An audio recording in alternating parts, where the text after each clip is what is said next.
Good morning. I am Kenyon McDuffie, at-large council member and chair of the council's Committee on Business and Economic Development. Today's Wednesday, November 12th, 2025, and we're convening this regular meeting of the committee in person in room 123 of the John A. Wilson Building, as well as via Zoom. We're also streaming live on the council's website. The time is 10:14 a.m., and I'm calling to order this regular meeting of the committee.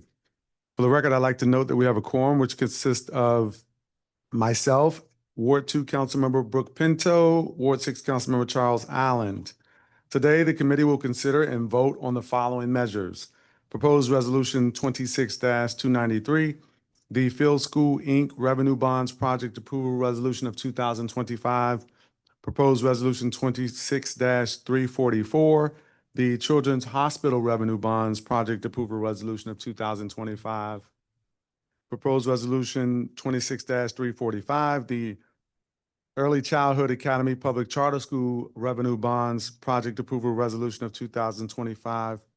Proposed Resolution 26-355, the Richard Wright Public Charter School Revenue Bonds Project Approval Resolution of 2025. And Bill 26-147, the Streetery Program Endorsements and Protest Process Amendment Act of 2025. Additionally, we will provide comments on Bill 26-58, the Recycling Refund and Litter Reduction Amendment Act of 2025, otherwise known as the Bottle Bill. I want to make it clear that there will be no committee action taken on the Bottle Bill. However, I will speak to a memorandum on the bill that I and staff of the committee drafted before the bill moves to the Committee on Transportation and the Environment. Proposed Resolution 26-293, the Field School, Inc. Revenue Bonds Project Approval Resolution of 2025 was introduced on September 16th, 2025 by Chairman Mendelson at the request of the mayor and referred to the Committee on Business and Economic Development on September 17th, 2025. The committee held a public roundtable on the proposed resolution on October 29th, 2025. The measure authorizes the issuance, sale, and delivery of up to $25 million in District of Columbia revenue bonds to the Field School, Inc. The bonds will assist with financing, refinancing, and reimbursing the Field School, Inc. for all or a portion of their costs incurred in connection with the construction and renovation of facilities at the Field School's Foxhall Road campus, including a new 15,000 square foot innovation center, updates to the existing Wonder Building, construction of and improvements to athletic fields and parking facilities, and payment of eligible issuance costs. Is there any discussion on this measure? Hearing none, I move the draft committee report in print with leave for staff to make technical, editorial, and conforming changes. All those in favor, please signify by saying aye. Aye. Aye. Any opposed? The ayes have it and the measure is approved. Proposed Resolution 26-344, the Children's Hospital Revenue Bonds Project Approval Resolution of 2025 was introduced by Chairman Mendelson on October 10th, 2025 at the request of the mayor and referred to the Committee on Business and Economic Development on October 21st, 2025. The committee held a public roundtable on the proposed resolution on October 29th, 2025. This measure authorizes the issuance, sale, and delivery of up to $550 million in tax-exempt District of Columbia revenue bonds to Children's Hospital. The revenue bond proceeds will be used to refund prior bond issuances and to finance building renovations at Children's National Hospital Sheikh Zayed campus, renovations to the emergency room, and construction of a new special maternal delivery unit. The revenue bonds will also allow the Children's Hospital to acquire and implement a modern electronic medical record and billing system and fund certain working capital posts and issuance expenses. Is there any discussion? Hearing none, I move the draft committee report in print with leave for staff to make technical, editorial, and conforming changes. All those in favor, please signify by saying aye. Aye. Any opposed? The ayes have it and the measure is approved. Next is proposed resolution 26-345, the Early Childhood Academy Public Charter School Revenue Bonds Project Approval Resolution of 2025 was introduced by Chairman Mendelson on October 10th, 2025 at the request of the mayor and referred to the Committee on Business and Economic Development on October 21st, 2025. The committee held a public roundtable on the proposed resolution on October 29th, 2025.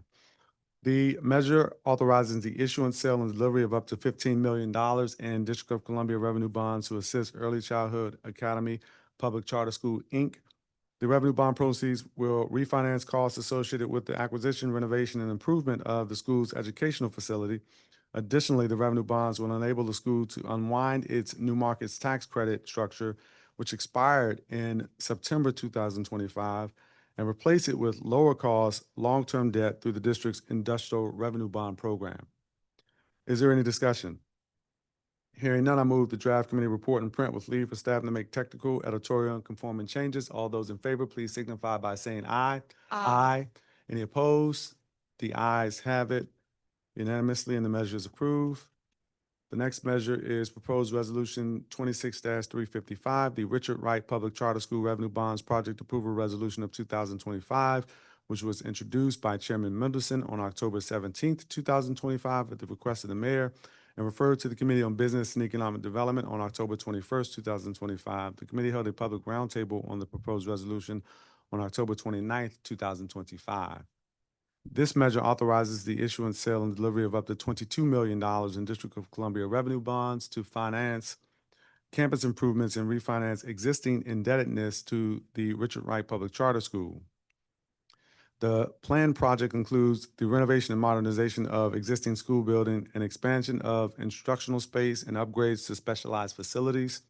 Improvements will include new classrooms, updated science laboratories, a dedicated media newsroom and theater, and additional collaborative learning areas designed to enhance student engagement and support the school's media-focused curriculum.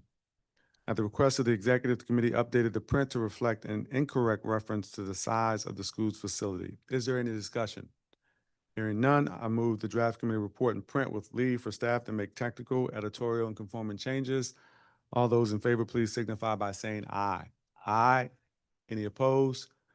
The ayes have it unanimously, and the measure is approved.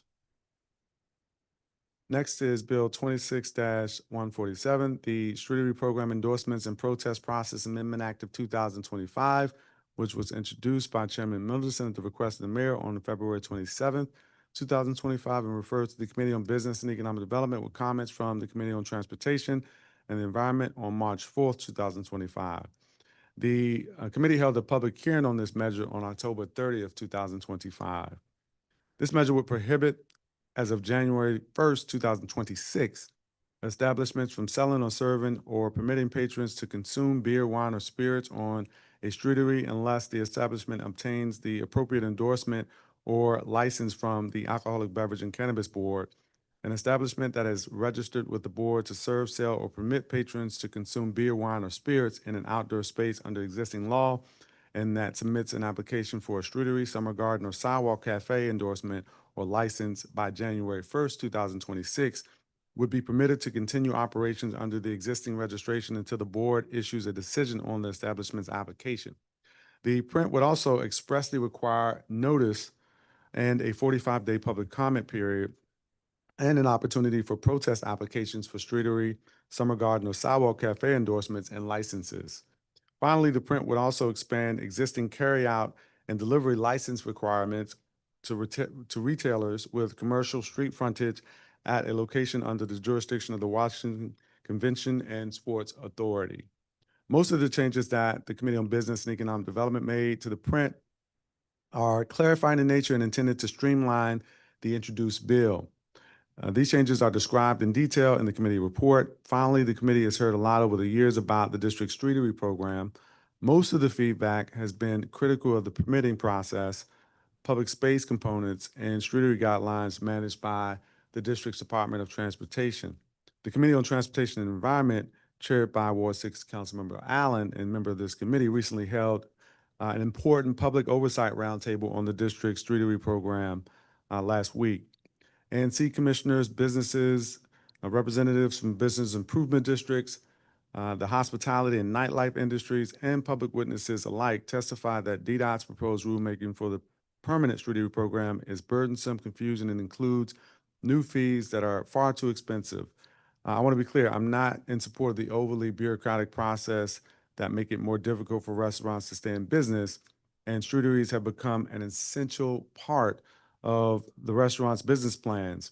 I'm committed to working with my colleague, Councilmember Allen, and other colleagues to alleviate some of these regulatory burdens and to create a more efficient and attractive streetery program. Is there any discussion? Councilmember Allen.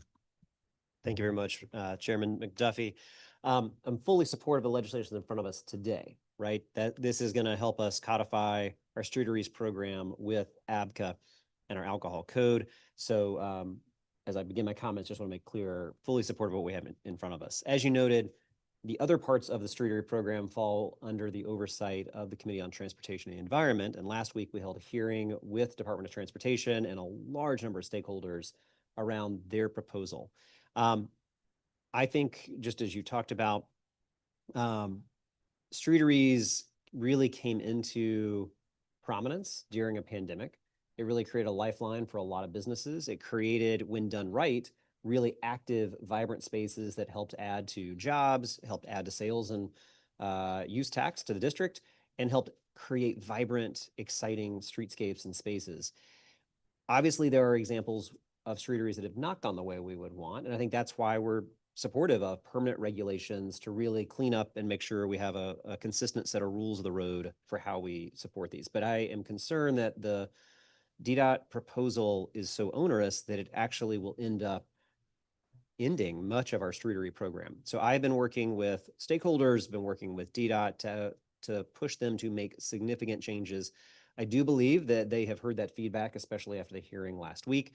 I've had conversations with the director of the department and many others. So stay tuned a little bit. But if we do not see changes, I think we will need to be prepared to move legislatively. But I am looking forward to working with the Department of Transportation and others to make reasonable changes that help support our local businesses, allow them to continue, adapt where necessary, but continue these really important parts of an active streetscape, a vibrant streetscape, and support our local businesses. So just wanted to note that for the record, since the streetery impacts both of our committees, and we still have some work to do in mind. Thank you. Any further discussion? Councilmember Brooke Pinto. Also want to note that we've been joined by Ward 7 Councilmember Wendell Felder. Great. Thank you so much, Chairman McDuffie. And thank you, Councilor Allen, for your comments and work on this issue as well. I just wanted to note and re-highlight that this vote that we are taking today around the ABCA regulations are distinct from the broader conversation that we are having around DDOT and the streetery rules changing. And as we continue to work to have some consistency to the process and make sure that it is intuitive and easy to follow and very clear around what the consequences are of not following it. I also think it needs to be just as easy in a circumstance where the streetery is not working to get that streetery removed, because while consistency is really important for fairness, every neighborhood is a little bit different. And the streetscape, the balancing needs of the residents who live in a certain community versus the residents and visitors who come there to patronize the restaurants are all things that I think should be considered as we continue this discussion. So thank you both for your work on this issue, but I look forward to supporting this measure today around the ABCA piece of this. Thank you, Councilmember Pinto. Any further discussion? Hearing none, I move the draft committee report in print with leave for staff to make technical, editorial, and conforming changes. All those in favor, please signify by saying aye. Aye. Aye. Any opposed? The ayes have it unanimously, and the measure is approved. Next, and finally, I'd like to take the opportunity here to provide comments on my memorandum on Bill 26-58, the Recycling Refund and Litter Reduction Amendment Act of 2025, otherwise known as the Bottle Bill. The Bottle Bill was originally referred to the Committee on Business and Economic Development on January 21st of this year, and due to the delayed budget and other non-budget legislation, the chairman referred the bill to our Committee on Business and Economic Development, amending the deadline for us to act on the bill through November 14th, 2025. Although this committee promptly held a public hearing for the bill after the conclusion of recess on October 1st, 2025, the magnitude of the impact of this bill that it could have on the district's economy necessitates far more preparation and time than this committee has, due to the many reasons described in my memorandum. Since the introduction of the bill in January 2025, my staff received hundreds of phone calls, emails, and letters, both in support and in opposition to the bill, from concerned residents and business owners seeking a greater understanding of the challenges and benefits of implementing a bottle deposit program. In response to those calls and submissions, we prepared a detailed memorandum highlighting the history of the bottle bill throughout the country, the district's current financial constraints, and the impacts of this bill on local businesses, consumers, and the district's own infrastructure. Through the research, we found that the bottle deposit bills, while conceivably effective in their ability to increase recycling rates in some states, are expensive, burdensome on residents and businesses, and require additional attention to prevent fraud and other abuse of the system. While a clean DC is a priority for us and the entire council, I firmly believe that the district's existing financial climate cannot support a bottle deposit program. Since the delay of the 2026 fiscal year budget in April, the district has been subject to the oftentimes unpredictable whims of the federal government and its inconsistent policy decisions. Let me repeat that. Since the delay of the fiscal year 2026 budget in April, the district has been subject to the oftentimes unpredictable whims of the federal government and its inconsistent policy decisions, usually to our own detriment. With federal action always top of mind, I want to take the opportunity to describe the potential impacts that the bottle bill may have on the local business owners, restaurants, and distributors here in the District of Columbia. We frequently heard from store owners that being required to act as the redemption facilities will create space and sanitation challenges. The bill, as written, fails to contemplate existing lease and settlement agreements that specifically outline requirements for trash and recycling storage. Additionally, the bottle bill fails to carve out exemptions for local distributors who have significantly less cash flow and overhead to absorb the additional costs associated with this program. Restaurant owners will also face challenges should the bottle bill be enacted in its current form. Importantly, it is key to underscore the bill's impact to our local district residents. Although proponents of the bill argue that the bottle deposit is refunded to the consumer, an additional burden is now placed upon the consumer to physically travel to the redemption facilities or retailers just to maintain costs they previously had. Even if consumers participate in curbside recycling at home, that consumer is subject to higher prices solely because they may not have the opportunity to return their bottles to an approved redemption facility. We also found that bottle deposit states such as New York add an additional cost to eligible products to account for the required 5-cent deposit on beverage containers. These concerns are detailed more thoroughly in our memorandum. I'm committed to ensuring that legislation remains equitable and benefits all residents of the District of Columbia. Accordingly, I'm concerned that the bottle bill as drafted will disproportionately cite redemption facilities in lower income neighborhoods and will deter DC's most vulnerable communities from participating in the program. Although grocery stores may also serve as redemption facilities, only 3 grocery stores are in neighborhoods that serve the district's most vulnerable communities. During the public hearing, my staff and I heard testimony from grocery stores that the implementation of the bottle deposit program would create significant operational challenges, threatening their ability to adequately serve their communities. At a time where financial insecurity is at the highest, we do not believe it is reasonable nor is it equitable to implement policy that may harm the district's most vulnerable residents. I also want to emphasize that the bottle bill lacks synergy with our neighboring jurisdictions in Maryland and Virginia.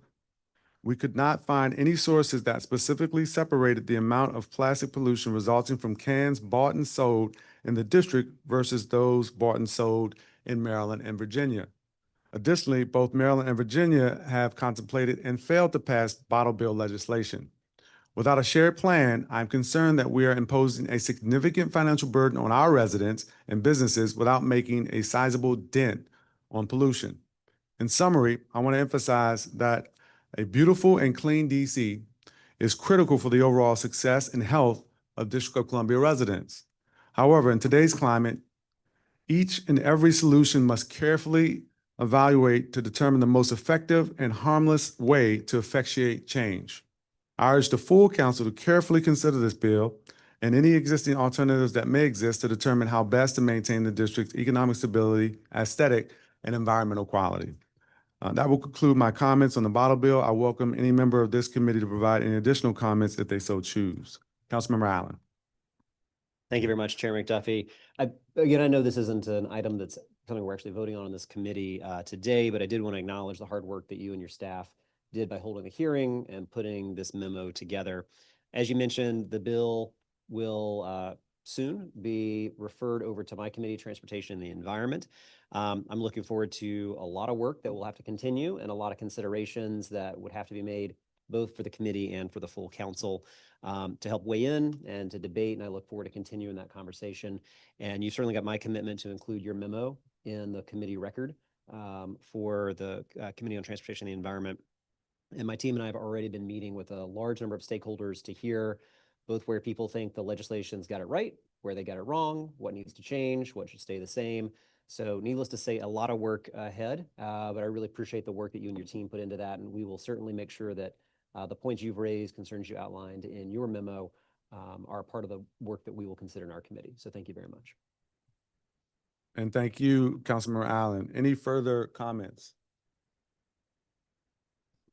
Hearing none, I also want to acknowledge the committee staff and all the work that's been put in to really review this measure, also known as the bottle bill. And I look forward to what I think will be a robust debate in the rest of the council and perhaps on the Transportation Committee as this moves forward.